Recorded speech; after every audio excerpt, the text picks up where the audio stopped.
It's the 5th of May. It's been 3 days since Mamata Banerjee won West Bengal with what she calls a landslide victory. And since then, a lot has happened. One thing from Bengal that has hit the headlines is the post-poll violence. Earlier today, Pradeep, Mamata Banerjee took oath as the Chief Minister, and during the oath-taking ceremony, there were mentions of this post-poll violence. The BJP too has escalated it with their president taking stock in Bengal. But why do you think the situation has come down to this? Why has post-poll violence become a norm in West Bengal, especially after the Trinamool Congress won with this kind of a mandate?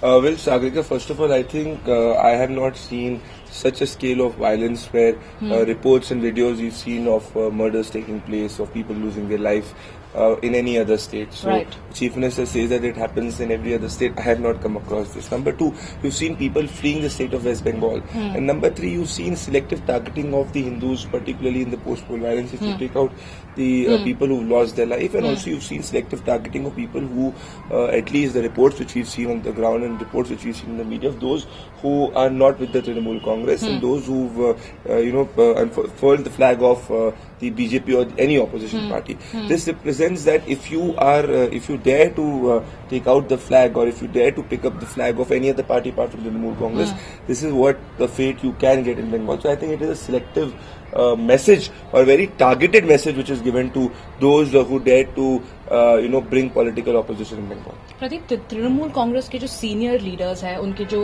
Rajya Sabha के MPs हैं, या उनके जो party के जो faces हैं, उन्होंने एक डिनायल एक के बाद एक उन्होंने इशू किया. इनफैक्ट एक लेवल तक तो कुछ थ्रेट्स और एफआईआर्स भी लॉन्च हुए हैं जर्नलिस्ट के खिलाफ. उनसे ये ऑलमोस्ट एक वार्निंग दिया गया है कि आप लोग रूमर मॉन्गरिंग कर रहे हैं. अब कुछ वीडियोस सामने आए हैं, कई लोगों ने कहा है कि ये फेक न्यूज है. कुछ भारतीय जनता पार्टी का जो टॉप ब्रास है या जो सीनियर लीडरशिप है वो वेस्ट बंगाल में है और वो पोस्ट पोल वायलेंस का एक स्टॉक ले रहे हैं. ममता बनर्जी ने एक इंटरव्यू में कहा है कि ये तो हर जगह होता है. मुझे बताइए, अगर उत्तर प्रदेश के अंदर योगी आदित्यनाथ ने अगर शपथ ली होती और उसके बाद उत्तर प्रदेश के अंदर सिलेक्टिवली मान लीजिए मुसलमान समुदाय के लोगों को इस तरीके से मारा जाता और उत्तर प्रदेश से लोग इलेक्शन के बाद फ्ली होकर मान लीजिए बिहार आते, दिल्ली आते, कितना बड़ा इंटरनेशनल कवरेज होता. कहा जाता है कि किस तरीके से BJP has one UP and lost India. तो सवाल ये उठता है कि वो जो लोग सब इसकी बात कर रहे थे चुप क्यों है. दूसरी चीज ये भी उठता है कि क्या सिर्फ एक मेयर धरना देने से या मेयर इसको रिपोर्ट करने से जिन लोगों ने अपनी जिंदगी को खोया है वो वापस मिल जाएगी. और ये प्रेसिडेंट क्या सेट करता है डेमोक्रेसी के अंदर, मतलब rule of law in a sense नहीं है. और एक और चीज आप देखिए कि किस तरीके से गांव से हम लोगों ने विजुअल्स देखे, वीडियो देखे कि लोग जो हैं उनकी दुकानें जलाई जा रही है, उनको पीटा जा रहा है, महिलाओं को पीटा जा रहा है.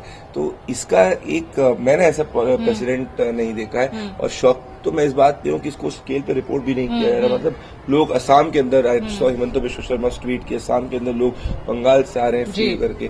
तो ये मेरे हिसाब से पोस्ट इंडिपेंडेंट इंडिया में डॉक्यूमेंट होना चाहिए एज इलेक्शन विक्ट्री के बाद. पर्टिकुलरली एक और चीज समझ सागर के लिए 213 सीटें आई हैं आपको, तो आपको ये सब करने की क्या जरूरत है? क्या आप कुछ छुपाना चाह रहे हैं? क्या आप कुछ ये धमकाना चाह रहे हैं, दिखाना चाहते हैं कि कुछ बहुत बड़ा है जो अनर्थ हो सकता है, इसके कारण आप उसको छुपाने के लिए कर रहे हैं? प्रदीप, मैं आपसे सीधा सवाल पूछूंगी. आपने हिमंत बिस्वा शर्मा के बारे में कहा है, आपने कहा है कि ये तो असम के एकदम टॉप लीडर है. हिमंत बिस्वा शर्मा, ये माना जाता है कि वो असम में जो बीजेपी ने विक्ट्री जो विक्ट्री उनको मिली है, उनका बहुत बड़ा श्रेय हिमंत बिस्वा शर्मा को जाता है. अब जब हिमंत बिस्वा शर्मा एक ऐसा ट्वीट करते हैं कि लोग डर के असम आ रहे हैं बॉर्डर क्रॉस करके,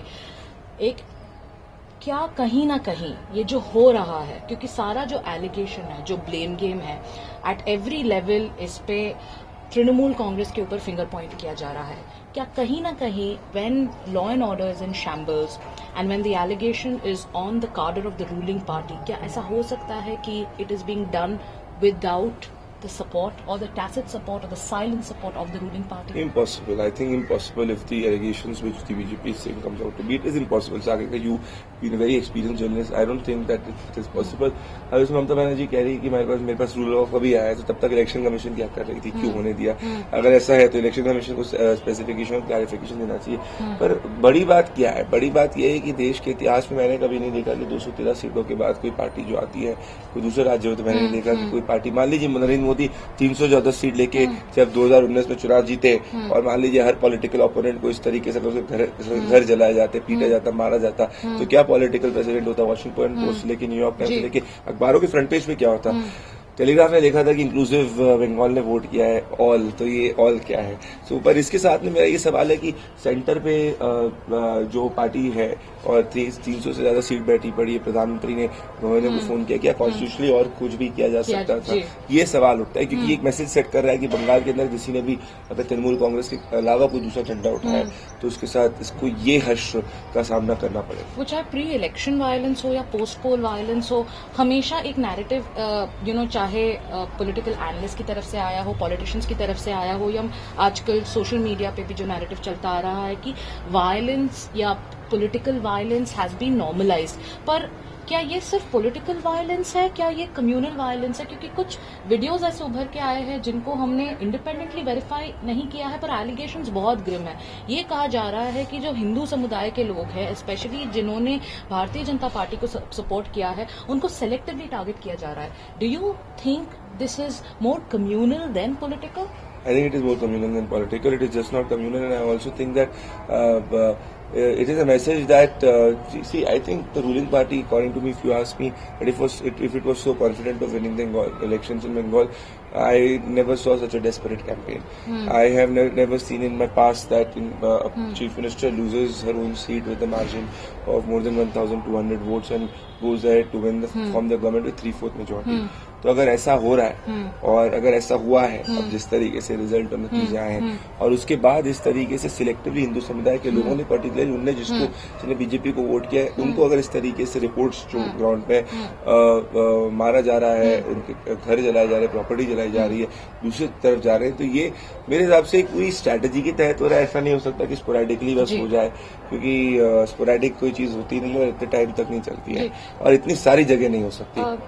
प्रदीप, आपने इसके पहले एक मेंशन किया है और इसके बारे में हमने काफी ज्यादा इसके बारे में चर्चा हो रही है। काफी सारे ऐसे लोग हैं जो तृणमूल के भी बहुत स्ट्रॉन्ग सपोर्टर्स हैं, उनका भी ये कहना है कि ये मैंडेट उन्होंने खुद नहीं इमेजिन किया था। अब इस तरह का वायलेंस हो रहा है। आपने बोला है कि कुछ शायद क्यों ये हो रहा है, क्या कुछ अनर्थ होने वाला है? पैरेलली 3 ऐसी सीटें हैं जहां पे जब रिकाउंटिंग हुई तब बीजेपी का जो कैंडिडेट है वो जीता। तो ये जो अनर्थिंग की बात हो रही है, वो आपका इंडिकेशन क्या है? देखिए, मैं ये तो रिकाउंटिंग, ये तो सब बीजेपी और इलेक्शन कमीशन और TMC, that is what they have to take a call. Ultimately, the election commission has to take a call, but there are certain things which I psychologically have not been trying to understand. That how can, say, 60,000 votes shift from a BJP to a TMC in constituencies where the BJP in 2019 projection was leading by a margin of 80,000, 50,000, and particularly places where the candidate that Trinamool fielded, there was not somebody who could wield so much influence. Number one. Number two is, how is it possible that Chief Minister Mamata Banerjee loses in the state place of Nandigram and sweeps the district of Mednipur? So what is the voter thinking and how is it happening? This really requires more deep analysis. The superficial logic of, ये जो इतना फालतू का logic चल रहा है, लोग जो डीप में नहीं करते, मुस्लिम की वजह से हुआ है। जिन जिलों के अंदर मुसलमान 30-35% है, मालदा वहाँ पे बीजेपी 3 सीटें जीती, मुर्शिदाबाद की 22 में से 20 सीटों मुसलमान मेजोरिटी, बाकी 2 सीटों पे 35-40% मुसलमान वहाँ बीजेपी जीती। ऐसा कैसे हो सकता है? क्यों हुआ है कि मान लीजिए 90% जहाँ हिंदू है वहाँ पे बीजेपी नहीं जीती, वो भी हिंदी भाषी ज्यादा वहाँ पे जीती, छोड़िए मार्जिन 30-30 हजार की कैसे हो सकती है हावड़ा के अंदर? तो ये सब चीजें इस पे मैं आगे बोलेंगे, हम लिखेंगे, पता करेंगे। मैंने जितने भी लोगों से ग्राउंड पे पूछा, मुझे अभी तक कोई डेफिनेट आंसर नहीं मिल पाया। पर सागरिका, बड़ी बात एक और क्या है कि इस देश के अंदर आप डेमोक्रेसी के अंदर ये प्रेसिडेंट आप सेट कर रहे हो, मतलब कल आप दूसरा व्यक्ति को जीत जाए और इस तरीके से सिलेक्टिवली वाली हिंदू को टारगेट एक और सवाल आपसे ये भी पूछा जा सकता है, आप जब ये सवाल, जो राज्य में जो नई सरकार है, जो ये एक सरकार इन्होंने 10 साल तक चलाई, अभी they come back with a very big mandate, whenever it comes to centre state relationship, constructive federalism की बात होती है, और हमेशा whenever the state is put under pressure, उनका एक डिफेंस होता है कि law and order is a state subject. But post an election, when the situation seems to be like that of a mayhem, looking at the allegations that are now surfacing, can the central government absolutely do nothing? I do not agree with that. I think the central government can do a lot.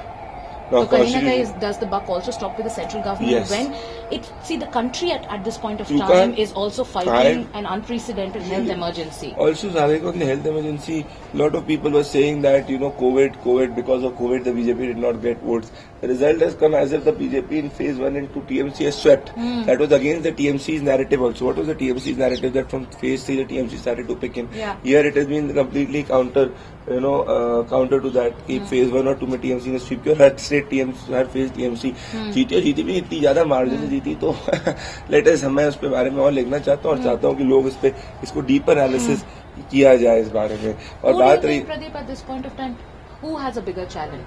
The central government when it comes to a national health emergency, or when it comes to the state of Bengal, which now has a government where the chief minister just took oath today. Not only is COVID a crisis there, but also this post-poll violence. I think this post-poll violence, with what the chief minister has said and has been very casual about it, saying that I will look at it and it happens in every state. You can understand the mindset when you say that it happens in every state. Next is, I have also seen, Sagarika, the center has a huge challenge on COVID. Apart from COVID, now they've the mandate in Bengal has been in favor of the Trinamool Congress, and it will have setback for the BJP. Huge setback for the BJP, and it will have long-term ramifications. And now only UP is a state where they can reverse it, and the results in the Panchayat elections have not been one-way sweeping for the BJP at least. So challenging times are for sure there. But on the violence, I think by calling it just post-poll violence, it will be very wrong. I would call it selective targeting of Hindus if the reports which are on the ground are true. Also, why is not an inquiry being ordered or a deep investigation being ordered? That is something which I think about it and I worry about it. Which means Sagrika, that tomorrow, if this is out to be true, those who dare to speak against any ruling establishment in Bengal, this is what the fate you will have. So then there will never be a real opposition in Bengal, and there will always be a pseudo opposition or nominal opposition in Bengal, because this is just the start where the media has covered it to a very small extent. Last question, what do you think the MHA should do? I think the MHA could do much more. I don't know constitutionally whether a precedent rule could have been imposed or not, but a lot of people have been, demanding about it. Particularly 356. I'm not a constitutional expert, so it will not be right for me to comment that it could have been done and can be done. A constitutional expert should say. But yes, I definitely feel that much more could have been done. Do you think and if the buck was with the EC also owes an explanation that how could be violence. Pradeep, do you think there's any meat? I mean, the other side is saying that this is nothing but an attempt by the BJP to stir some kind of an unrest in the state of Bengal after this embarrassing defeat. Why will a party with a 38% vote share, if the results are true, how can a party with a 38% vote share with just 77 MLAs have that much wherewithal to stir and destabilize a state where a party with 200 plus seats is ruling? That is what the question is, which has everything in its hand. And you have been on the ground in Bengal and you know that how it works in Bengal. The focus continues to remain on Bengal on two fronts, like we've been telling you. One obviously happens to be the post-poll violence, with the BJP has picked up in a very big way. There is an unprecedented political face-off and wrangling going on between the Trinamool Congress and the BJP. And on the other front, people's expectations, not just from the central government but also from the state government at this point of time, is to handle the COVID crisis. Can there be anything bigger than this at this point of time? We'll be back as we analyze this story in a more deeper way. Thank you for watching.